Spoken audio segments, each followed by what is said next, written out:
Well, first of all, I resent that CBC keeps giving themselves awards or like praise that they're in Iran without ever adding anything different than what is already released to the whole world.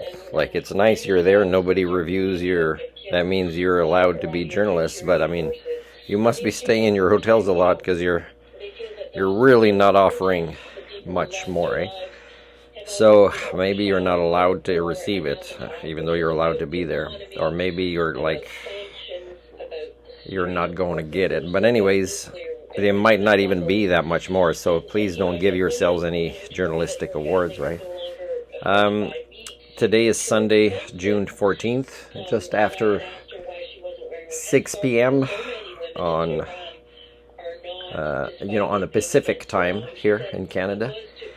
And I want to say that, as an expert of the human condition, I'll try to post this tonight, is I don't believe that Trump should get any awards for peace if this is going to succeed, which I doubt quite a lot.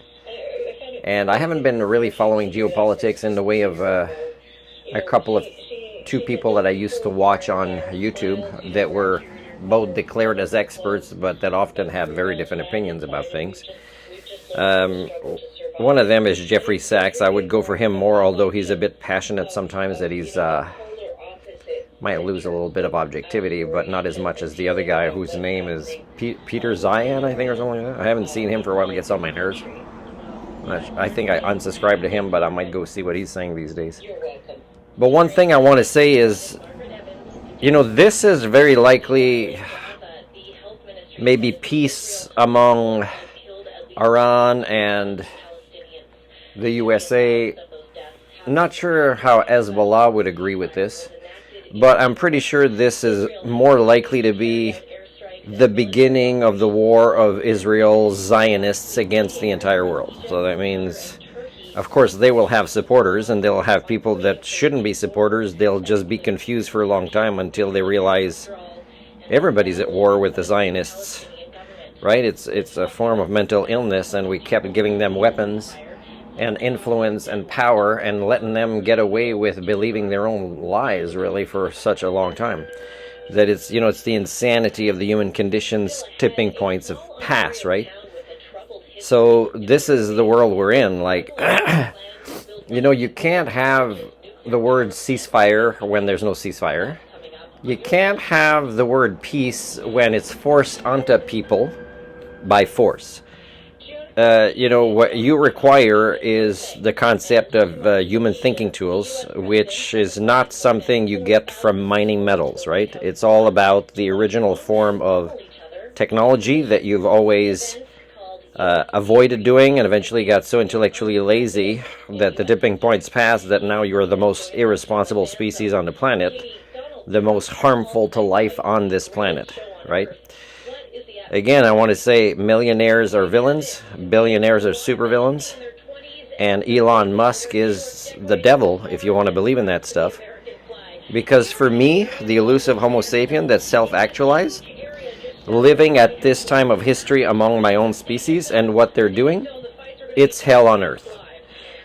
Now, Elon Musk dominating space in a way that he knows, scientifically speaking, is insane, because eventually there'll be so many things out there that it's a matter of time, and it's not that much more time until there's more collisions, until there's something that falls out of orbit in a way that's uncontrolled and lands on something nuclear maybe, or something that is going to trigger a paranoid person, which are very common among political and business, millionaires and billionaires of the world.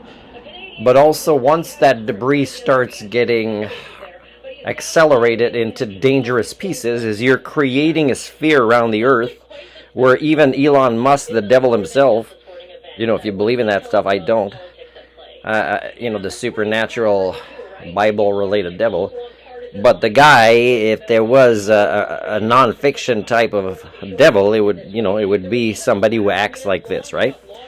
And who does these things to the biosphere, right? Destroys it, accelerates climate change, all these millionaires, billionaires. You don't exist without making people poor and accelerating climate change. right? And the nonsense of wars and weapons and military deterrence. Anybody that says this seriously, you got to like put them in an insane asylum. Insane asylum. Anybody that uses military deterrent in a serious way.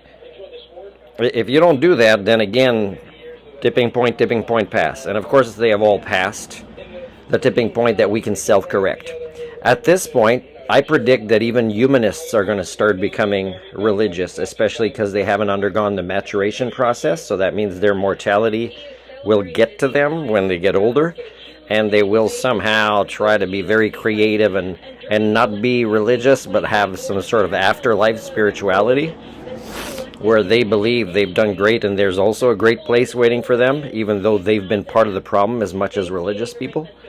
So it's a sad time of history where I feel extremely alone, extremely sad and disappointed and frustrated with the species I share DNA with.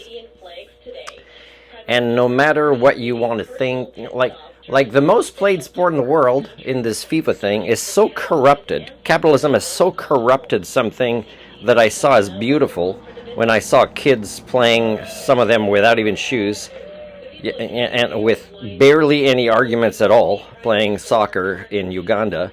And it's ruined by the concept of greed, of ownership, of the monetary paradigm, and all the ideologies that have broken you as a species and that I can't even relate to or identify with.